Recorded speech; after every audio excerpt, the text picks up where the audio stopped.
si on donnait des cartes chouchou, comme à Tout le monde en parle, elle en aurait certainement une puisqu'elle collabore avec nous depuis plusieurs années.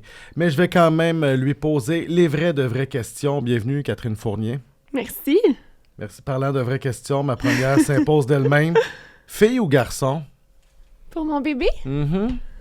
Ah, est-ce que je le révèle maintenant? Ça va être diffusé quand, ton balado? Cette là? semaine. Tu peux garder tes surprises. OK, ben je garde ma surprise. OK, mais je le sais. Vous vouliez le savoir? Oui, je voulais savoir. En fait, moi, j'admire beaucoup les gens qui sont capables de se retenir là, sur le plan de la curiosité jusqu'à la naissance de l'enfant. Je trouve ça beau. C'est notre cas. Nous, on est deux hippies. Les deux, on le savait pas. C'est tellement le fun. Ben non, je sais, c'est sûr. Bravo. Ils vont venir, tu sais, ton chum va être comme un peu impliqué. C'est lui qui va le nommer. Pense à ça. Oui, mais trop tard. Il est trop tard, il sait tard. déjà. On a même organisé une petite soirée avec nos deux familles. On a fait l'histoire du gâteau, là, très, très classique. Pas le gender reveal avec la poudre rose et bleue. Pas la poudre, mais on a fait faire un gâteau, là, tu sais, qu'il faut...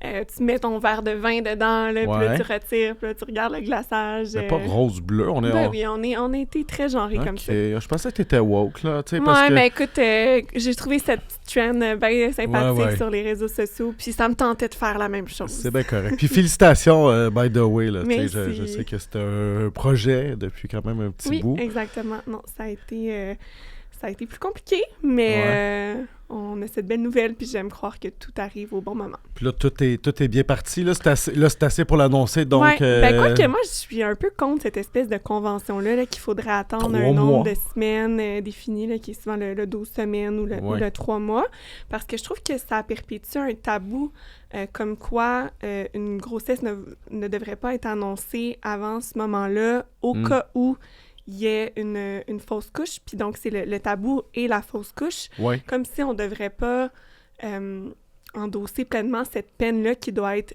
épouvantable. Moi, j'ai beaucoup de mes amis, de mes proches dans ma famille qui ont fait des fausses couches.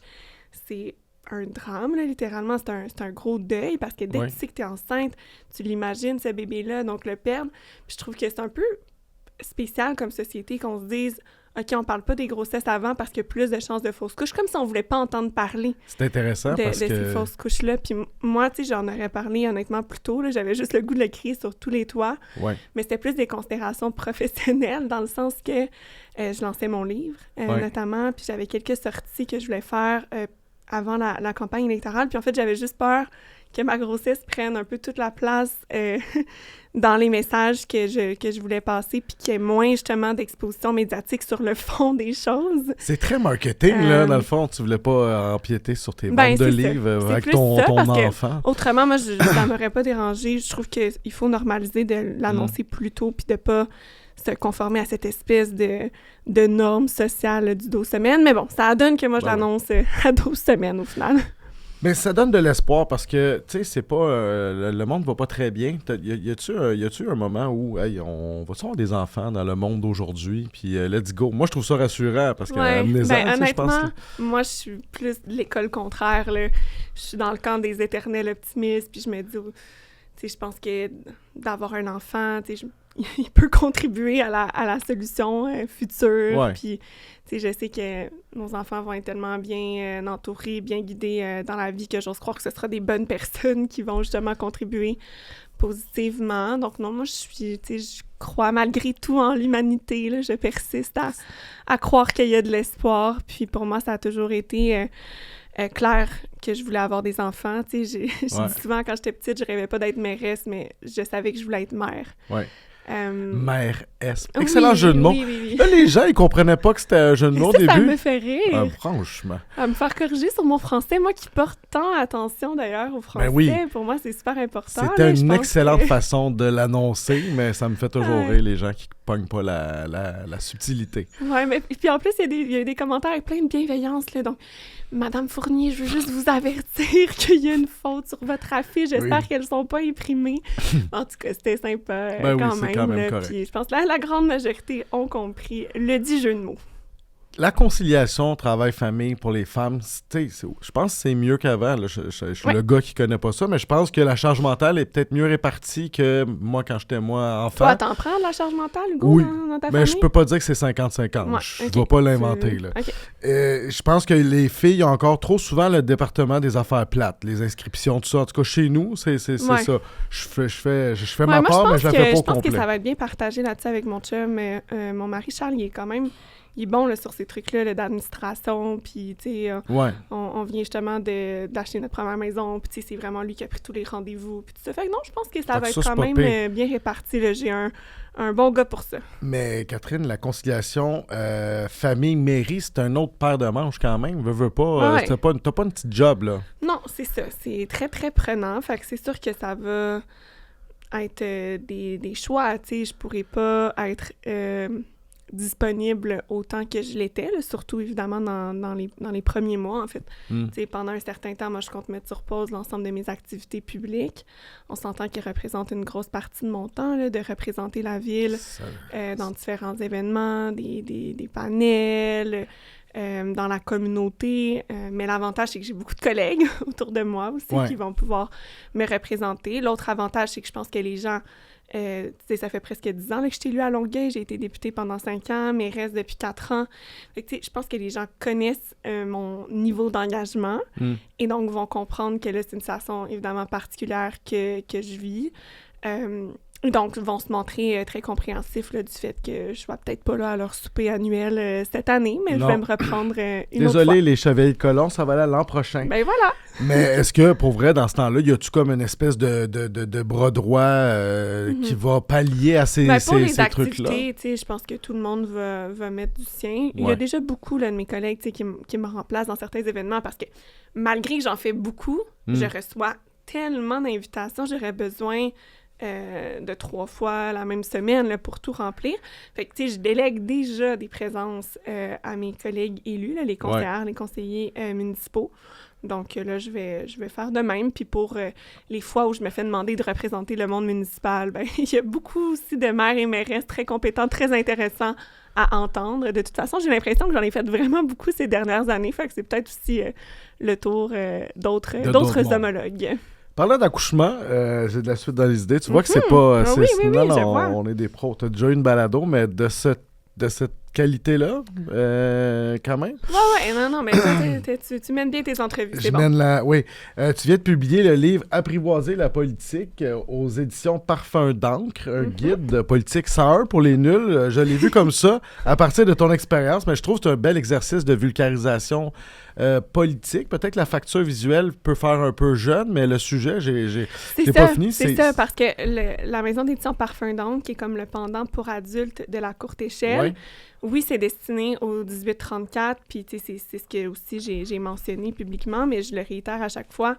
Le contenu comme tel, je pense qu'il est pertinent à tous âges. Ça pourrait même être un plus jeune, mais qui est très intéressé à la politique, tout comme quelqu'un de 60-65 ans qui veut enrichir ses connaissances ou juste se remettre à jour.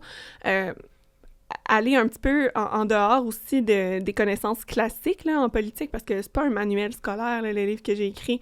Je parle également d'un regard intérieur sur la politique, étant donné que j'ai été députée puis mairesse, ça me permet d'expliquer peut-être certaines dynamiques qui, par la suite, selon moi, est un outil pour mieux comprendre comment ça se passe là, en tant que citoyenne ou citoyen. Donc ça, je pense aussi que c'est l'intérêt du livre. Puis pour ce qui est de la signature graphique, oui, c'est ça, c'est éclaté, donc ça fait plutôt jeune, mais je pense que aussi pour quelqu'un qui aime peut-être moins les essais plus denses, ben ça peut justement rendre une lecture aussi plus accessible, de faire ça petit bout par petit bout. On peut mettre ça de côté et revenir quelques jours, quelques semaines, même plus tard, là. Donc non, ça, j'apprécie. Puis j'ai aimé aussi écrire dans la perspective d'avoir un graphisme de cette nature-là. Tu savais un peu que ça s'en allait. Quand tu l'écrivais, tu savais un peu que ça prendrait cette forme-là? Oui, on me l'avait dit, puis j'ai intégré ça à mon processus d'écriture aussi, parce qu'il y a bien des idées de graphisme qui viennent de moi. Donc, par exemple, pour illustrer le système politique, je voulais utiliser un jeu de cartes. Ça, c'est quand même bien fait, là, aussi. C'est ce qui a été repris. Donc, j'ai quand même glissé plusieurs idées là, pour la mise en page. Écoute, on apprend... Moi, je me considère politisé. J'apprends une foule d'affaires, tu sais, sur la différence de système politique avec les États-Unis. Même sur on en parlait hors d'onde, mais la répartition des compétences. Des responsabilités, oui. C'est vraiment bien fait. Puis on dirait que c'est comme ton but sur Terre, peut-être de rebâtir une confiance, parce que... Totalement, mais tu le nommes très bien. C'est mon objectif premier. Que tu as déjà fait? En politique, c'est de contribuer, parce que je pense pas rebâtir moi toute seule, mais en tout cas, contribuer à rebâtir ce lien de confiance-là entre la politique, plutôt nos institutions démocratiques, je vais dire ça ainsi, puis la population. Puis pour ça, je pense que ça prend des outils aussi pour nouer un lien, pour mieux se comprendre de part et d'autre. Puis l'accessibilité à la politique, le fait de donner plus d'outils aux gens, ça fait partie un peu de ma mission, la mission personnelle que je me suis donnée depuis ma première élection, notamment parce que j'étais la plus jeune femme élue à l'Assemblée nationale, puis ça me semblait naturel de me dire que je voulais tendre la main aux membres de ma génération, à celles et ceux qui allaient suivre, mais aussi, pourquoi pas, l'élargir là, à tout le monde. Je trouve que c'est une continuité, parce qu'avec l'Audace d'agir, qui est un autre livre que tu as fait, c'est un peu ça. Tu voulais un peu comme encourager la jeunesse à s'intéresser à la politique. Je trouve que c'est un peu la même chose que tu essaies de faire là, le taux de vote, tu l'expliques au début, qui n'est pas très élevé pour les jeunes, tout ça. Est-ce que tu sens que le vent tourne un peu, ou tout est à rebâtir encore ça fait une couple d'années? Oui, il y a du chemin qui est à faire, qui est toujours à faire. Là. Je pense que c'est une construction qui ne va jamais nécessairement s'achever, mais qui peut progresser. C'est sûr, le premier livre que j'ai écrit, ça fait déjà 8 ans. Oui, c'est ça. Sur l'engagement des jeunes, justement, milléniaux, j'avais fait une tournée des cégeps, des universités. Une quarantaine de cégeps et universités à travers la province. Ça aussi, c'est un petit horaire intense. Oui, toi, t'aimes ça, relax, je pense. Tu vois que j'aime quand même les projets. On va dire ça ici. Mais c'est dans la continuité, puis... Je pense que, évidemment, ça fait 8 ans, fait que je suis encore plus fière de cet ouvrage-là. Je pense qu'il est plus accessible à toutes et tous. Voilà, ouais. Pourquoi, on a déjà parlé de ça, mais tu viens pas d'une famille méga politisée. Tu n'es pas tombé dedans quand tu es jeune, puis toi, tu as décidé... Let's go, je veux comme m'impliquer, m'engager en politique, faire un livre, faire ta tournée, un autre livre là-dessus. Oui. Tu pourrais aussi te dire, je me voilà élu, j'ai pas trop d'opposition, t'as raison. La vie continue. T'as raison, comme la campagne électorale que je mène présentement, il y a bien des gens qui me disent, j'ai des amis qui me disent pourquoi tu vas encore faire du porte-à-porte, de toute façon... C'est un peu t'as pas beaucoup d'opposition, là, J'en ai, ceci dit, mais je suis consciente que les choses vont bien. Je le vois quand je rencontre des gens sur le terrain. Il y a un haut niveau de satisfaction, puis évidemment, ça me fait vraiment plaisir, mais pour moi, c'est important de ne pas prendre les choses pour acquises. Je trouve que c'est une question de respect à l'égard de l'électorat, de faire le travail. Moi, je donne toujours mon maximum, en fait, dans ce que je fais, que ce soit une campagne électorale, que ce soit un mandat. Ce serait pas dans ma personnalité de juste m'asseoir puis d'être comme, OK, ma définition de tâche, c'est comme ça, fait que je m'en tiens à ça. Je crois que peu importe la fonction que j'aurais occupée professionnellement ou que j'occuperai dans le futur, je vais toujours être comme ça. Je suis le genre de personne qui cherche à se dépasser. J'aime ça. Aussi, je suis chanceuse de faire quelque chose que j'aime. Là. Je pense que c'est sûr que c'est plus facile de chercher à se dépasser quand on a une motivation intrinsèque aussi qui est forte. Mais c'est vraiment dans la personnalité. Puis tu vois, même si mes parents étaient pas très politisés, mes parents étaient très, très curieux.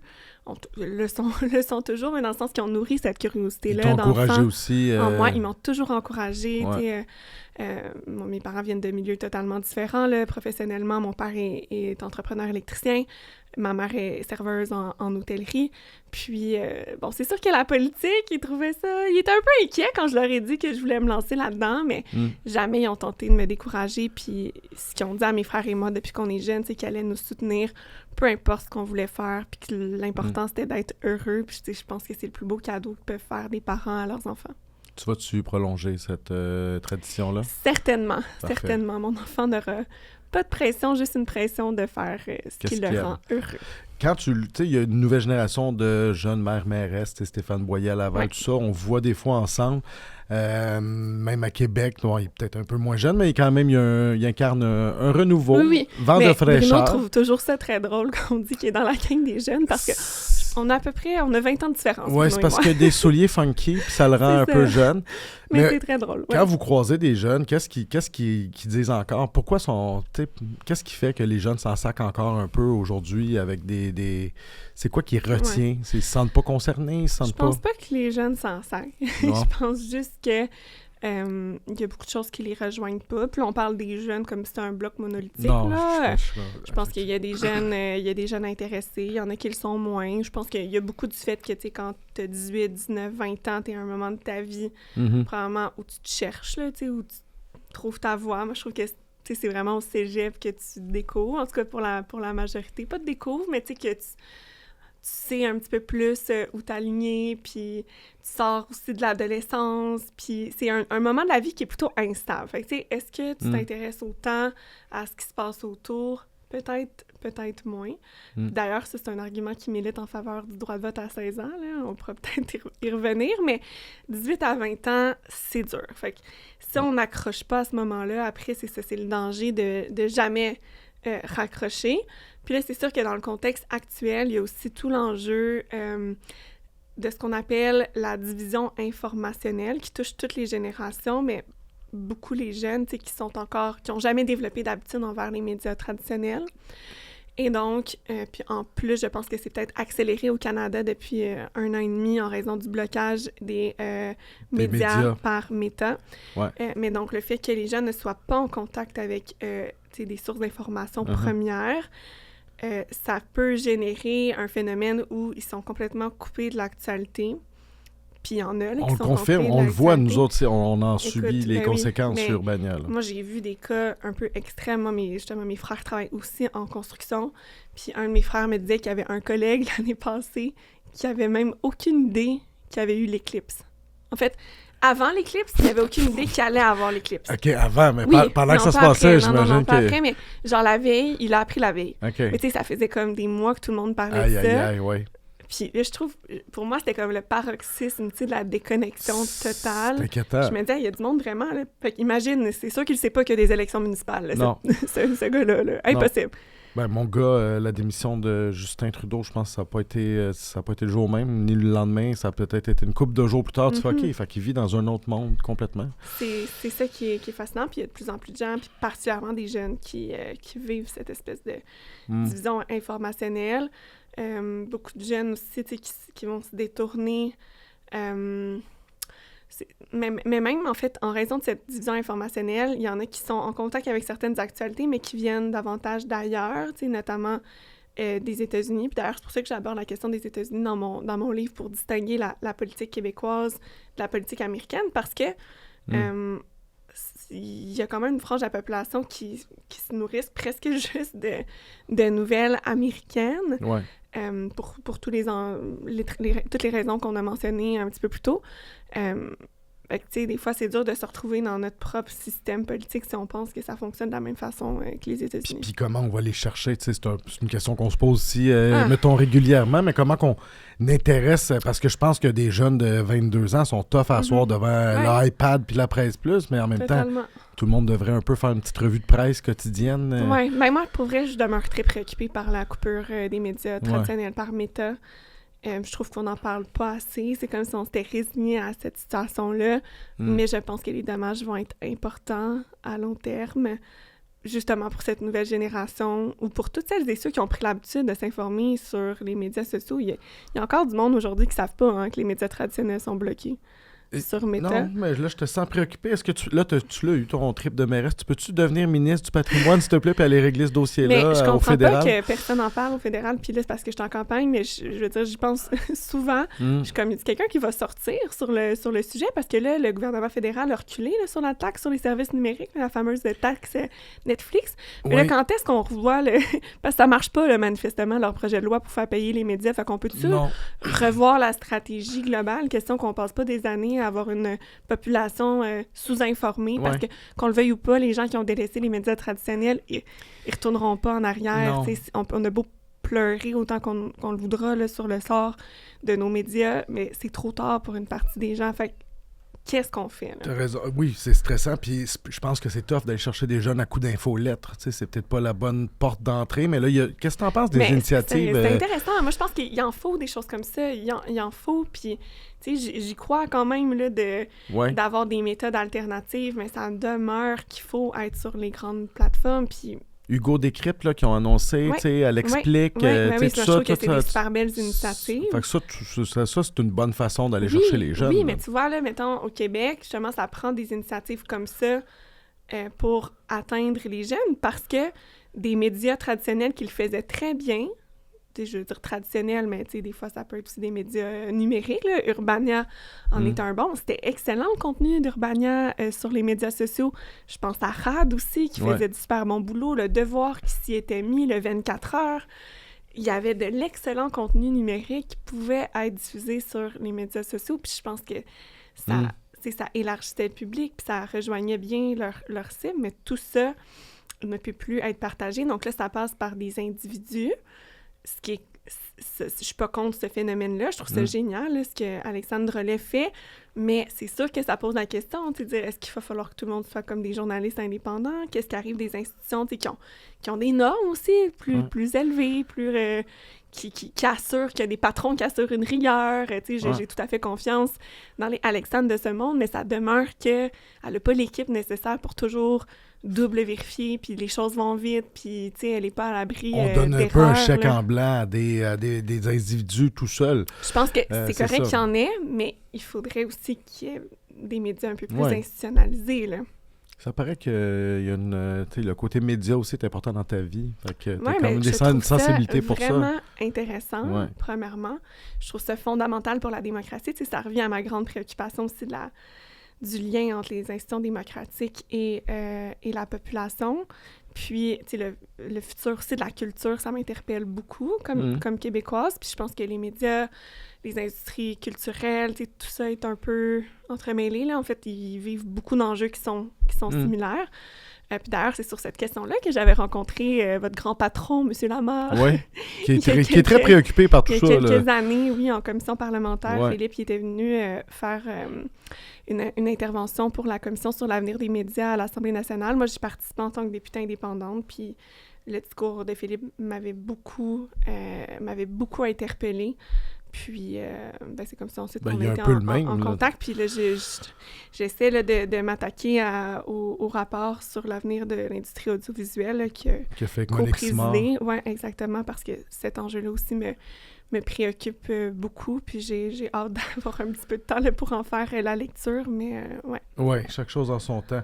Mais dans tous les cas, toi aussi, bon, on parlait d'Alexandre Drolet, mais toi-même, tu as des réseaux sociaux quand même que tu alimentes bien, tu as comme compris l'Internet. Tu mets un peu cette portée-là au service de... Tu fais de la vulgarisation, tu parlais tantôt d'un vox pop. Tu es une des rares à faire ça, là, un peu, faire des expériences comme ça. Ça fait que ça prend quand même une place aussi dans ta façon parce que je sais que c'est une façon de rejoindre les gens.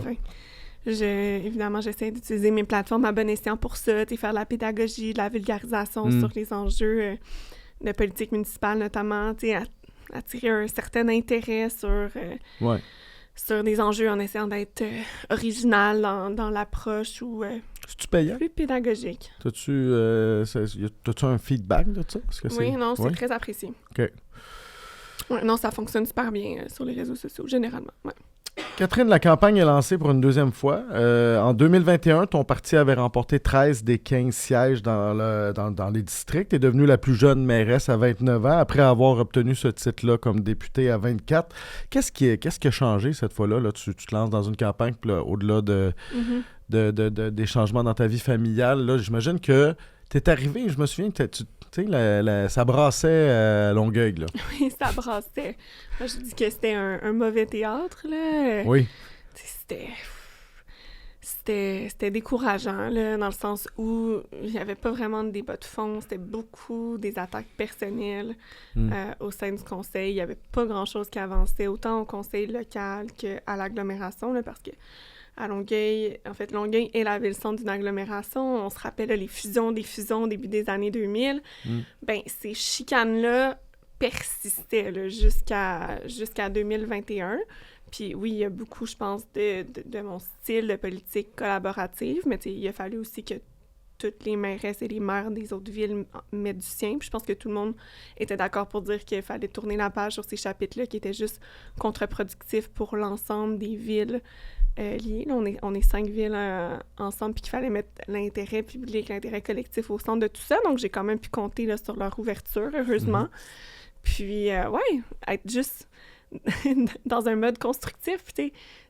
Mais pour Longueuil, honnêtement, c'est comme une révolution, mais je trouve ça vraiment ironique que ça le soit, parce que ça devrait tellement être la base. Tu sais, on dirait que je suis super fière de ça, mais en même temps, je trouve que c'est pas normal que ce soit comme un accomplissement dont je sois aussi fière, parce que ça aurait dû être ça depuis toujours, en fait. Tu parles d'une harmonie. Oui, mais dans le sens que les gens, c'est ça à quoi ils s'attendent de nous. Ils votent pour nous, pour les représenter. Puis moi, ce que je disais, c'est que même si j'avais remporté une vaste majorité au conseil, tu sais, le conseiller d'opposition, en fait, il y avait comme 2 conseillers qui n'étaient pas dans mon équipe. Il y en a un, par contre, avec qui on avait fait comme une entente électorale, dans le sens que j'avais pas présenté de candidat contre lui. Lui, il se présentait comme indépendant dans l'arrondissement de Greenfield Park, qui est quand même un arrondissement très particulier, avec une histoire qui lui est propre. Donc lui, je l'ai même nommé au comité exécutif. J'avais juste 4 places au comité exécutif. Malgré tout, j'ai pas pris 4 personnes dans mon équipe. J'en ai pris 3 de mon équipe, puis lui, l'indépendant. Et ensuite, j'ai nommé le conseiller d'opposition sur tous les comités où il souhaitait siéger, parce que ça aurait été facile pour moi de juste dire non. Tu sais, je le mets de côté, j'ai gagné 13 sur 15. C'est ton parti, vous êtes un bloc, voilà, donc let's go. Voilà, mais non, c'est même le premier élu que j'ai rencontré, parce que moi, je crois en ça. Tu sais, je suis une démocrate, là, c'est pour ça que je me présente. Puis cet homme-là a été élu par sa population, puis il mérite autant de place autour de la table que les élus de mon équipe. Fait que, tu sais, c'est des petites affaires comme ça, mais ça fait toute la différence par la suite, là. C'est tout ça, faire de la nouvelle politique, tu sais, de mettre de côté un peu la partisanerie, puis de se dire, regarde, on va s'asseoir ensemble. Moi, j'aime dire que c'est pas de la nouvelle politique. Je dirais plutôt que ça devrait être ça, en fait, la politique. Oui. Puis c'est ça à quoi, encore une fois, les gens s'attendent de nous. Tu sais, on voit que c'est ça aux États-Unis, là, ça a l'air d'être... Mais il y a trop de monde qui se lance en politique, je vais dire, en voulant jouer. Ouais.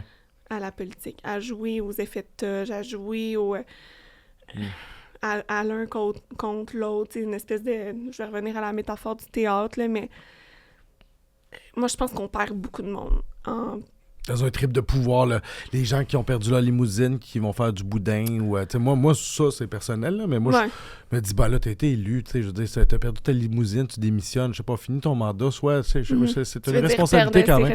Mettons, là, quand il y a un remaniement ministériel, tu sais, je trouve ça fait un peu, ça exacerbe le cynisme, tu fais bon, ils ont perdu leur privilège. Ça, c'est très très humain, hein, par contre, on le voit à tous les niveaux, ne serait-ce que rebrasser des responsabilités, il y a bien du monde qui prennent leur une petite démotion dans une compagnie, c'est ça, exact. Oui, exactement. Ça, c'est pas facile, là, on réglera pas le sort de l'humanité, mais au moins, si on pouvait se dire que, écoutez, tu sais, en politique, on se concentre sur ce qu'on a à offrir à la population. Moi, c'est ce que j'avais dit à ma gang avant la dernière campagne électorale, on répond pas.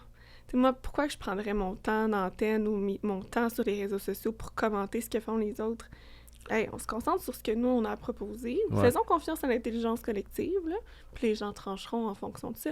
Moi, j'ai pas besoin de tenter de définir mon opposant pour me remonter. T'sais, je vais prendre ce temps-là pour, au contraire, faire mes propositions, puis que ces propositions-là aient plus de visibilité, puis qu'ensuite, que les gens tranchent, puis aussi d'accepter que ça se peut que les gens tranchent pas en ta faveur. Moi, je me suis demandé, avant la... il y a même un an ou deux, qu'est-ce que tu ferais si tu perdais? Là? C'est pas une fin en soi, de perdre une élection. Non, mais je veux dire, c'est correct. Puis ça se peut aussi que, j'entendais les gens réagir aussi au départ de Valérie Plante pour lui trouver comme des raisons, mais ça se peut aussi qu'elle se dise que, après 8 ans, elle a fait ce qu'elle avait à faire, elle a donné ce qu'elle avait à donner, qu'on soit d'accord ou pas. Mais, c'est sain de juste savoir quand quitter. C'est sain aussi de dire... moi, si ça fait pas l'affaire des gens, là, ce que je propose, c'est bien correct. Tu as fait ton possible. Qui vote pour quelqu'un d'autre. Puis moi, écoute, je vais aller faire autre chose. Oui, je pense que... pas la fin du monde, hein? Je m'inquiète pas pour ton avenir, Catherine, ça va être correct. Mais moi aussi, ça me fait rire. Ça devrait être ça, le monde qui s'accroche au pouvoir. Oui. Tu sais, que là, que c'est... Comme là, à la CAQ, il essaie de trouver toutes les excuses du monde, ça va pas bien dans les sondages, mais ça se peut aussi qu'on a fait le tour de la CAQ après 2-3 élections, puis c'est l'usure du pouvoir. Fait que là, on dirait que cette option-là est jamais envisagée, débattue. Les gens sont tous... Oui, peut-être le remaniement, ça va être intéressant pour recentrer, mais peut-être aussi que les gens ont... C'est le roulement de la démocratie, là. Bon, là, en même temps, dans ton cas, ça va plutôt bien. On en parlait tantôt. Tu n'as pas vraiment d'opposition, mais tu as un ancien... t'as Sacha Parisella et son nouveau parti Agora Longueuil, qui n'est pas encore reconnu, à moins que ça a changé récemment. Le parti est reconnu, mais lui, en tout cas, en date d'aujourd'hui, n'a pas encore déposé officiellement sa candidature à la mairie. Là. C'est quelqu'un qui a travaillé pour le cabinet de l'opposition. C'est ça. Puis il y a aussi Option Alliance. Oui, Option Alliance, c'est une formation politique qui regroupe comme des candidats indépendants dans les districts. Plus que 3, par contre. Je pense qu'ils sont rendus à presque la moitié des districts. C'est ça. Rien qui peut te faire perdre grand-chose là-dedans. Ben, il pourrait. Là, si tous les candidats indépendants gagnaient, ils pourraient avoir la majorité même au conseil. Là. Pour ça, je dis, moi, il n'y a rien d'acquis, mais disons que ça va être une campagne. Mais tu fais quand même ton porte-à-porte, puis tu fais On en fait du porte-à-porte. Je pense que... pas pour rien enlever à personne, là, mais notre campagne est vraiment, vraiment bien organisée. On a frappé, je pense, on doit être rendu à quasiment 60 000 portes dans Longueuil, de gens rencontrés là, qui nous ont ouvert. Ouais. On a comme 3000 petites affiches de soutien sur les terrains privés, des gens qui ont accepté de nous appuyer. Là, mais ça tombe pas du ciel. Ça vient justement du porte-à-porte qu'on fait, des rencontres. Puis on a commencé au mois de mai. Puis en fait, moi, j'ai jamais arrêté de faire du porte-à-porte non plus parce que j'aime ça. Puis je trouve que ça fait en sorte que je suis une meilleure mairesse. Ouais. Mais c'est sûr que là, on a accéléré dans un contexte électoral pour être sûr que tout le monde ait l'information aussi. Parce que des fois, c'est un défi ou juste, on n'en parle pas beaucoup là, des élections municipales non plus là, dans les médias. En général, peut-être qu'on en parle un petit peu plus, mais même là, j'écoute depuis le début de la campagne, les topos, on en parle peut-être, c'est un sujet parmi tant d'autres, mais on met vraiment pas ça de l'avant comme on mettrait de l'avant une campagne fédérale ou québécoise. Fait que le porte-à-porte, c'est aussi une façon d'aller au-devant des gens pour les informer qu'il y a une campagne, puis leur faire connaître nos positions. Vraiment, ça arrive souvent.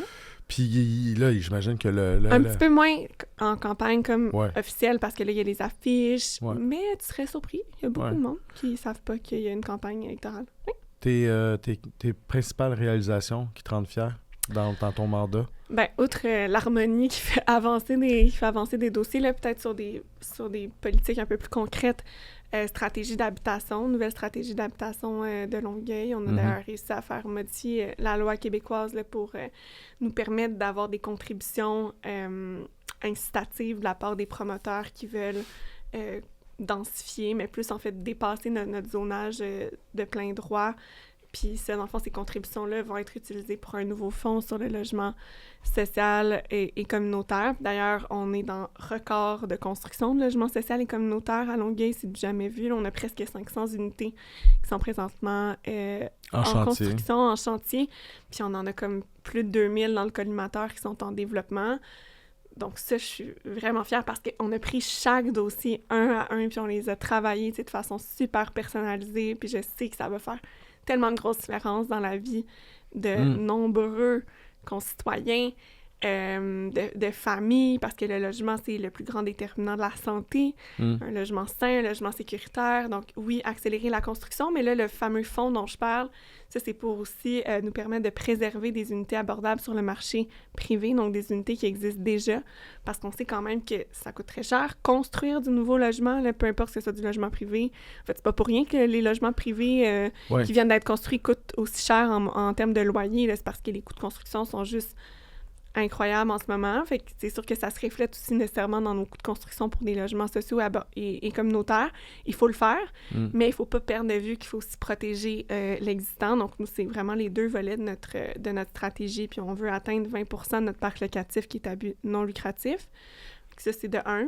Évidemment, incidemment, il y a toute la question de l'itinérance aussi. Là. Nous, ça a été beaucoup en augmentation ces dernières années. Très visible, tu sais, ce qui n'était pas le cas avant. Exact, parce que l'itinérance a toujours existé à Longueuil. Nous, nos organismes qui agissent en itinérance, ça fait pour la plupart plus de 20 ans qu'ils existent. Mais là, tu as des campements, notamment, il y en a un assez gros maintenant sur le bord du... Tu étais allé le voir, là, je pense, toi, celui qui était pas loin de l'organisme, collègues. on s'était parlé, mais il y en a un maintenant sur le bord en dessous du pont, tu sais, sur le bord de l'eau. Le bord de l'eau, mais ça, il y en a toujours eu. Ouais. Il y en a toujours eu des campements sur le bord de l'eau. Là, il y en a plus, c'est vrai.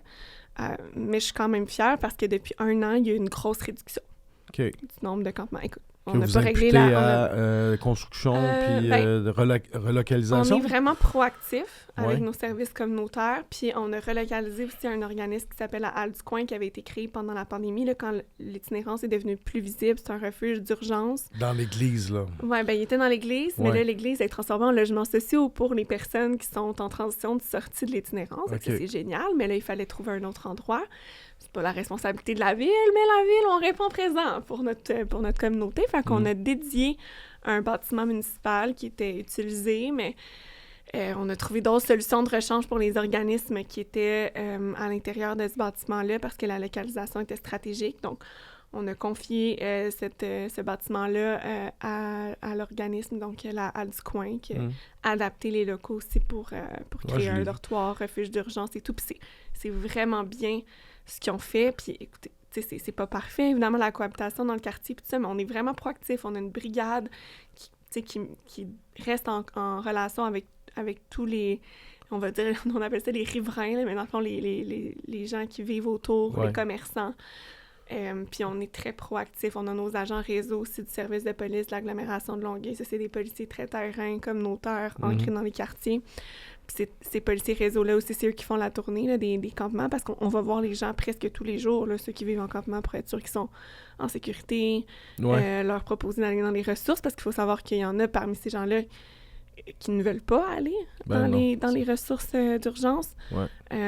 Donc ça aussi, c'est un volet dont je suis très fière. Puis si tu me permets d'en nommer un troisième qui est complètement pas dans ce registre-là, mais c'est la protection des milieux naturels. Mon engagement principal en 2021, c'était de protéger 1500 hectares supplémentaires de milieux naturels sur le territoire pour atteindre 21% de protection, là, ce qui est quand même très ambitieux compte tenu que Longueuil, c'est une ville qui est déjà très urbanisée. 21%, ça représente à toute fin pratique de protéger tout ce qui est encore d'intérêt écologique sur le territoire. Puis, on est en train, là, on a réussi, on a déposé notre fonds réglementaire qui venait changer les zonages de ces terrains-là au mois de juillet dernier, donc ce qui a officialisé la mise en œuvre de notre plan de protection et de conservation. Puis en parallèle, j'ai fait beaucoup de représentations auprès du gouvernement du Québec pour que soit modifiée la loi sur l'expropriation, afin que la protection des milieux naturels ne soit plus considérée comme une expropriation déguisée. Parce que les villes étaient constamment poursuivies. On va se dire les vraies affaires, là, on est encore poursuivis parce que c'est une nouvelle loi, puis évidemment, les avocats et les tribunaux vont vouloir tester cette nouvelle loi-là. Mais maintenant, la disposition, elle est très, très claire, puis une ville peut protéger sans être taxée là, d'expropriation déguisée. Une petite année, finalement. Au moins, vous aviez pas... 4 ans. On a fait ça en 4 ans, quand même. Puis il y a bien d'autres choses. Un petit mandat. Au moins, vous aviez pas à gérer la saga des serres. Tu sais, ça a été relax. Sans joke, ça... l'aqueduc, puis... Oui, mais ça a été quand même un gros volet. Veux pas la saga des serres que vous avez finalement... qui est terminée. Ça s'est soldé par une centaine de bêtes. C'est quand même fou comment j'ai passé du temps personnellement, comment des fonctionnaires ont passé du temps personnellement sur cet enjeu-là, tu sais. Parce que ça frappait l'imaginaire. Il y avait beaucoup de grogne aussi. Il y avait des manifs. T'as même eu des menaces. De l'extérieur de Longueuil, parce que, tu vois, on a fait faire un sondage à Longueuil, puis les gens appuyaient de façon massive là, l'opération parce qu'ils voyaient, le parc Michel Chartrand, son état qui se dégradait à vitesse grand V. Puis là, depuis l'opération, on a pu reboiser certains secteurs du parc.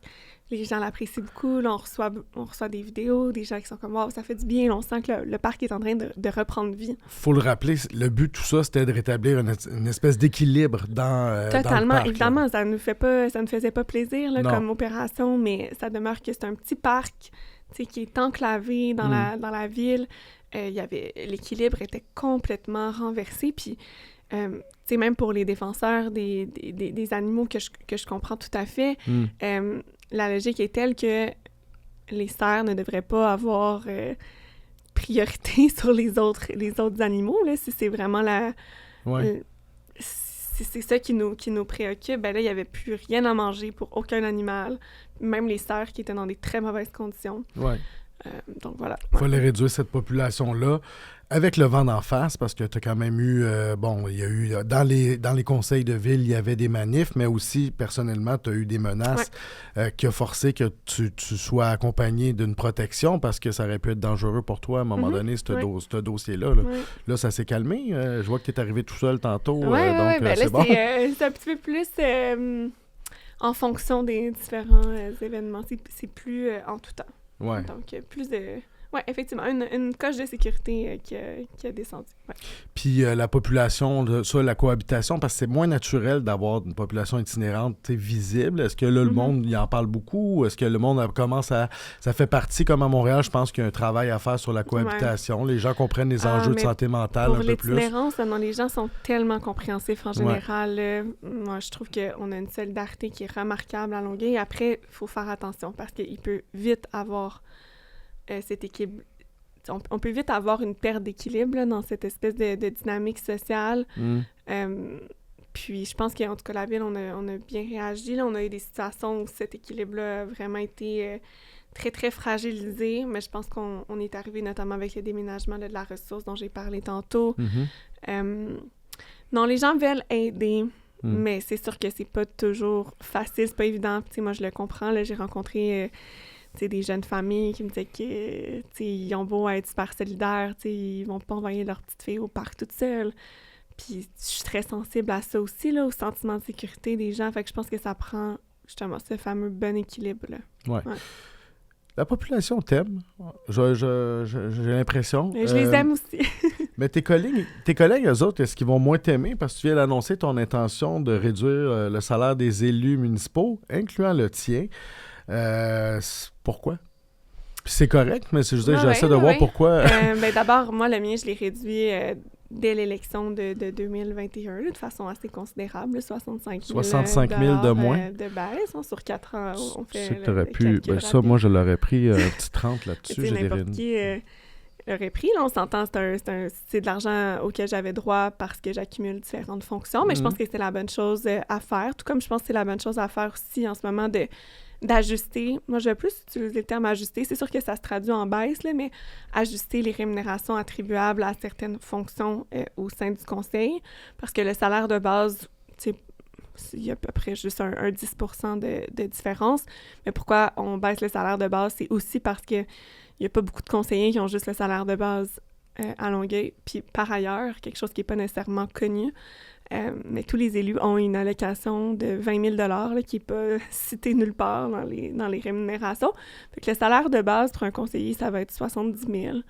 Ce qui est quand même beaucoup, là, parce que c'est une tâche qui est à temps partiel. C'est pas à temps plein. Fait que, tu sais, on s'entend, là, c'est plus élevé que le salaire moyen au Québec, puis c'est à temps partiel. Fait que je pense, honnêtement, puis je suis consciente, je veux valoriser le rôle d'élu, là, je sais que je suis très bien placée pour savoir que ça vient avec beaucoup de pression, puis il y a des côtés négatifs, mais il y a aussi beaucoup de côtés positifs. Il y a beaucoup de flexibilité et tout ça, mais ça demeure qu'on est des figures publiques, puis je pense que c'est correct qu'il y ait une rémunération qui soit juste. D'ailleurs, je pense que c'est quand même un grand chantier dont on devrait parler au Québec, la rémunération des élus, parce que tu regardes dans les plus petites municipalités, les salaires sont dérisoires. Les maires et mairesses font du bénévolat. Ils sont obligés d'avoir une vraie job, mettons 2 jours plus leur fonction. Il y en a qui le font aussi. Là. C'est sûr que c'est une tâche à 15-20 heures semaine. À un moment donné, je pense que les gens ont le goût de s'accomplir aussi professionnellement. Là. Moi, j'en ai dans mon conseil qui ont un autre emploi.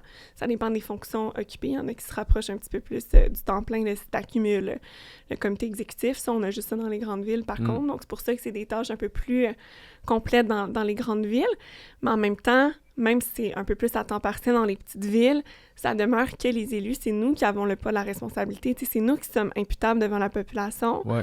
Moi, quand je vois un maire qui gagne 1 000 $ par année, puis que son directeur général gagne 100 000, alors que c'est qui va se faire taper dessus s'il arrive quelque chose? Ben, c'est le maire. Je trouve qu'il y a un petit décalage, là. Il y a une problématique ici, là. Puis on en a vu des histoires, là, je ne veux pas nommer de ville parce que je me souviens plus, mais où ce que les salaires de certains maires de banlieue étaient astronomiques versus même à Montréal ou ailleurs. C'est ça. Je pense qu'il y aurait... Parce qu'il faut faire attention, c'est pas juste la démographie là, qui influence la charge de travail. Moi, à Longueuil, par exemple, j'occupe beaucoup de fonctions. J'ai une agglomération, je suis aussi la présidente de la table de concertation de la Montérégie. Je veux rien enlever à mon collègue de Laval, Stéphane, que j'aime beaucoup, mais lui, sa ville, c'est une ville, une île, une région administrative, il n'y a pas d'agglo. Ouais. Il travaille super fort, genre, aucunement, sauf que il n'y a pas les mêmes charges que moi, par exemple, dans ma situation. Fait que, je pense que c'est normal que ça soit pas juste le facteur démographique qui soit pris en compte, mais en même temps, clairement qu'il y a des ajustements à apporter. Puis d'ailleurs, moi, c'est ce genre d'ajustement-là que j'apporte dans la rémunération des élus de Longueuil, parce que il y avait des rémunérations attribuables à certaines fonctions qui demandaient beaucoup moins d'heures de travail qu'une autre fonction qui pourtant était moins rémunérée. Tu comprends? Il n'y avait jamais eu cette révision-là, puis je sais pas de quand exactement ça datait, ce genre de... D'après moi, ça datait justement quand il y avait tellement d'opposition que tout le monde essayait de donner des petits bonbons à tout le monde, à l'opposition, au parti de la mairesse, assis à ça. Puis on s'est jamais assis comme pour réviser tout ça. Moi, j'ai vraiment pris le temps, j'ai fait un balisage avec les autres grandes villes du Québec. J'ai comme utilisé plusieurs intrants pour dire, OK, telle fonction, ça demande à peu près tant d'heures par semaine. Puis il n'y a rien de parfait, mais je pense qu'on arrive à quelque chose qui a plus de sens puis qui va faire en sorte aussi qu'il n'y a pas de conseillers municipaux qui gagnent plus que moi ou qui gagnent autant que moi, parce que ça n'a aucun sens, non seulement pour le poids de la responsabilité, mais aussi pour le travail. Là. C'est pas pour rien de leur enlever, ils travaillent fort, ma gang. Là. Je suis très fière du travail des élus de mon équipe, mais ça demeure que moi, je travaille 70 heures par semaine, puis il n'y a pas un conseiller qui dépasse 35 dans les grosses semaines. C'est-tu bien reçu, ça? Honnêtement, quand tu joues dans les poches du monde, c'est tout un sujet un peu sensible. C'est sensible, je te dirais surtout pour ceux qui sont déjà élus, ceux qui pouvaient prendre peut-être certaines choses pour acquises, mais en même temps, ce que je leur mentionne quand tu te présentes, premièrement, c'est pas pas motivé par l'argent, t'es motivé par l'engagement public, puis il y a aussi rien qui garantit que moi, je vais les nommer dans telle ou telle fonction. Fait que tu devrais te présenter pour le conseiller de base, en sachant ce que c'est, puis après, ben, ça dépend de plusieurs facteurs, puis c'est moi, comme mairesse, qui va décider comment j'attribue les fonctions au sein de mon équipe. Mais ça va, là, les gens se rallient, c'est sûr que ça fait... Comme tout le monde, là, je pense que de se faire dire, OK, ben il va y avoir une petite diminution plus considérable pour quand même certaines personnes. Mais je pense que tout comme moi, en 2021, mes élus sont raisonnables puis ils savent que c'est la bonne chose à faire. Puis pour ce qui est des nouveaux candidats, ben ça, c'est moins pire parce que eux, ils n'ont pas... Il n'y a pas de changement, là. C'est juste une nouvelle fonction qu'ils vont avoir. Autre symptôme de faire de la politique, pas comme les autres, tu baisses des salaires, mais en plus, tu annonces que ton prochain mandat, ça sera pas, tu vas pas construire une belle affaire que tout le monde va aimer. Tu veux donner de l'amour aux rues puis aux aqueducs. C'est pas très sexy, mais c'est pas le classique. Non, absolument, t'es supposé te promettre quelque chose. On va faire un bel politique, campagne 101, là, ça voudrait être comme OK, quel beau projet. Un beau projet de société, mais là, non. On va faire, on pourrait construire un parc de glissade d'eau. Puis toi, tu dis, prochain mandat, les infrastructures. C'est un peu boring, mais quand même, au moins, c'est parce que il faut que ça se fasse. Je veux être franche là, avec les gens. Puis, tu sais, justement, je sais que j'ai noué une bonne relation de confiance avec la population de Longueuil. Puis, tu sais, je pense justement qu'ils me font confiance. Puis, ils sont prêts à entendre ça. Puis, d'ailleurs, on a fait faire un sondage sur la question dont j'ai obtenu les résultats après ma sortie sur le sujet. Puis, il y a 83% des Longueuillois qui sont d'accord avec le fait qu'on investisse uniquement dans les infrastructures existantes au cours du prochain mandat.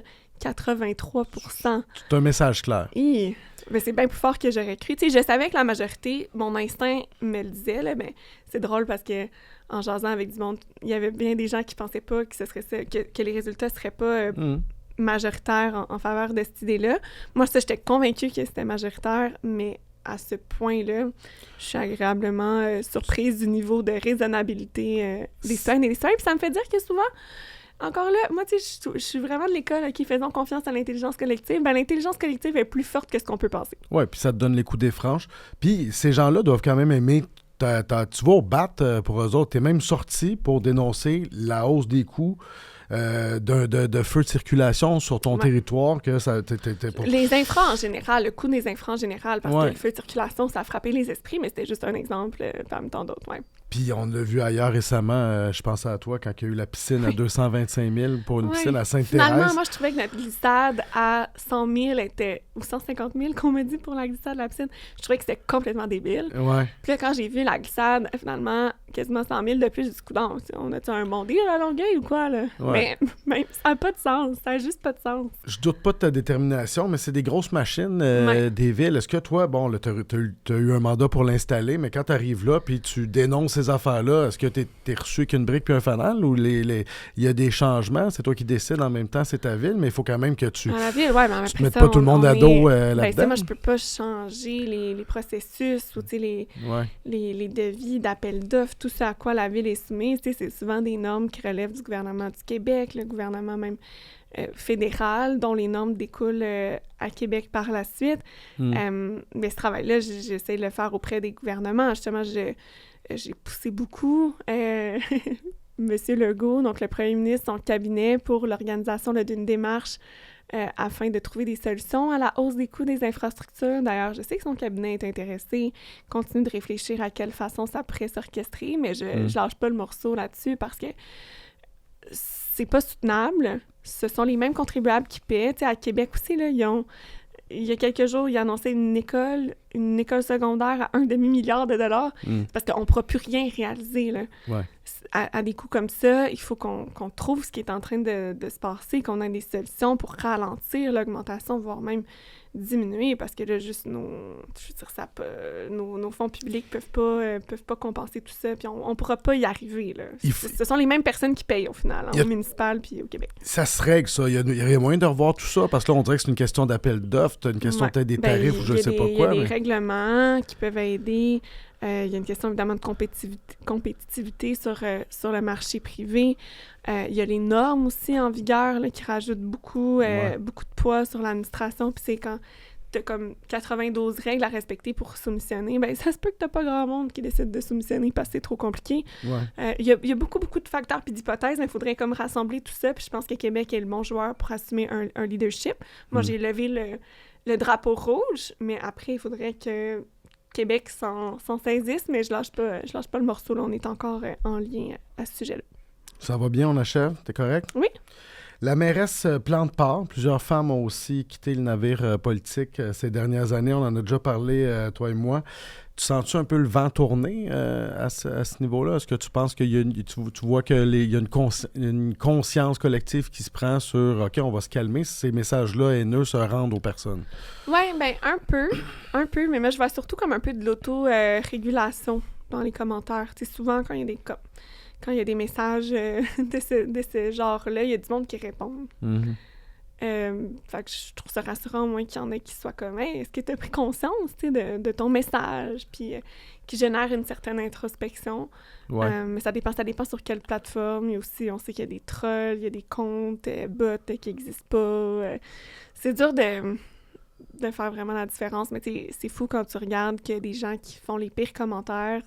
On en parle souvent, on va voir leur profil, puis c'est comme des gens qui ont des photos de leurs petits-enfants qui écrivent des belles citations sur la vie, je sais pas, c'est peut-être, il y a un peu une question générationnelle que j'ai l'impression que peut-être certaines personnes plus âgées réalisent pas, peut-être même que leur commentaire est public. Des fois, je me pose même cette question-là. Puis moi, des fois, quand je reçois des commentaires pas fins, mettons par message privé, je suis juste comme, est-ce que vous avez conscience que je reçois ce message? Des fois, ils sont « Ah, désolé, je voulais l'envoyer à mon ami. » Mais je suis comme « Mais c'est la même chose. Pourquoi vous permettez-vous d'écrire? » Puis, en fait, souvent, les gens vont répondre tout de suite « Ah, je suis vraiment désolée. Genre, j'ai pas réalisé. J'ai pas... » Évidemment, là, quand c'est pas dans la haine, là, quand c'est juste méchant, gratuitement, là, je me permets de répondre, c'est haineux. Je vais juste bloquer. Puis, si c'est même de nature criminelle, évidemment, je le dénonce aux autorités compétentes, là, quand c'est menaçant ou harcelant. Mais tu sais, en 2025, on commence à être habitué de voir une femme diriger une ville. Est-ce que tu sens quand même qu'il y a deux poids, deux mesures? Tu sais, juste si on t'a reproché ou là, t'es allé au mariage de l'agacé, mais tu sais, on aurait-tu fait ça pour vrai un gars? Tu sais, je sais pas. Je sais pas. Je pense que c'était très niché là, comme critique parce que moi, j'étais allée pour le mariage de mon ami puis justement, j'ai été très transparente sur cette situation-là. mon ami qui est sa femme, là, qui est pas lui en définitive, là. Non, c'est ça. Je sais pas si on aurait dit la même chose d'un gars, honnêtement. Tu viendrais-tu à mon mariage médiéval? Ben là, si tu m'invites. OK. Pourquoi pas? Moi, je suis toujours là quand il y a un bon party. Ouais, d'autres quand même, là. Mais je trouvais ça drôle qu'elle ait justifié là-dessus à Marie-Louise Arsenault. Je suis comme, je sais pas si on aurait demandé ça parce que dans le fond, Faudrait lui demander. Elle aime ça, les hot seats de Marie-Louise. Elle aime ça, ouais. Honnêtement, ça m'a pas dérangé comme question. J'étais surprise, mais je suis pas tombée en bas de ma chaise non plus. Je trouve ça... À la limite, moi, j'ai pas de problème. Comme je te dis, moi, je pense qu'il y a aucun problème à cette situation-là. Je pense que j'ai agi de la bonne façon en le disant aussi. Je trouve que ça aurait été pire de cacher que j'étais amie avec sa femme. Puis je pense pas que j'ai à me justifier d'être amie avec sa femme. J'ai pas à me justifier de mes amitiés. Je pense que j'ai été très claire dans mes réponses. Puis je pense que les gens qui ont écouté l'émission l'ont bien compris. Catherine, je m'en voudrais te poser une petite question sur une histoire tragique qui se déroule en ce moment sur ton territoire. Je sais que l'enquête est en cours, tu peux pas probablement t'avancer là-dedans, mais comment tu as réagi quand tu as appris dimanche qu'il y a un jeune de 15 ans qui a été abattu? Puis là, on sait pas encore grand-chose. Oui, on n'avait pas nécessairement les détails dimanche, mais je savais que la victime était probablement mineure. Honnêtement, j'étais bouleversée, là. J'étais dans mon auto, j'ai pleuré. Je veux dire, c'est épouvantable. Puis je pense aussi... À sa famille, à tous les jeunes qui étaient là. Moi, je me suis assurée rapidement avec la direction du service de police qu'il y a du soutien psychologique pour les jeunes aussi. Ce sont des jeunes de l'école secondaire André Laurando, puis on m'a assuré dès que le lundi matin, il y aurait des équipes psychosociales qui seraient sur place. Puis c'est sûr aussi que je suis bouleversée pour notre équipe là, du service de police aussi. Au-delà de l'agent, puis on connaît rien encore de l'histoire, c'est le bureau des enquêtes indépendantes qui intervient. Puis d'ailleurs, donc moi j'ai très peu d'informations parce que le service de police n'a pas d'informations. Puis de toute façon, je pense que c'est important de le dire, là, il y a un mur qui existe entre le politique puis la police. Là. Mais même la police comme telle n'a pas d'infos parce qu'ils sont gardés à l'écart de l'enquête pour toutes les raisons qu'on connaît. Mais je veux dire, les gens sont bouleversés aussi là, au service de police. Ce que le chef de police m'a dit, c'est que c'est la pire chose qui peut arriver à un service. Puis je pense que tout le monde continue de trouver ça extrêmement difficile et bouleversant. Il doit y avoir des tensions qu'on a entre les villes, mais est-ce que tu sens pas, je sais qu'à Repentigny, quelques années, il y a eu quand même plusieurs histoires entre la police et la population racisée, qui avait des histoires de profilage, mais présentement, à Longueuil, vous ne sentez pas qu'il y a cette distorsion-là entre les communautés? Heureusement non. Là, on a quand même une bonne cohésion sociale, puis on va toucher du bois, là, c'est toujours quelque chose de super fragile. Après, le profilage, c'est quelque chose qui touche l'ensemble. Je veux dire, on a les mythes, les stéréotypes, ça touche les services de police comme ça touche bien d'autres. C'est un enjeu de société, là. Mais là, en tout cas, il n'y a pas rien en ce moment dans l'enquête qui semble dénoter une telle situation, mais il faudra voir, là, c'est encore trop tôt, ça va prendre plusieurs mois sans doute. Merci, Madame la mairesse. Merci à vous. Merci à toi. Bonne chance. À vous, Urbania. Puis à toi, Hugo, quand même. Et oublie pas que le plus beau voyage s'en vient et la destination, c'est le bonheur. Oui. Puis un jour, moi, j'ai des enfants très vieux qui sacent un peu de toi, puis on va être nostalgique des gens comme toi qui tombent enceintes. Oui, je suis vraiment heureuse déjà. Okay, ça peut juste être du beau qui s'en vient. Puis c'est un gars ou une fille? Je garde encore le suspense. C'est un gars, c'est sûr, c'est un gars.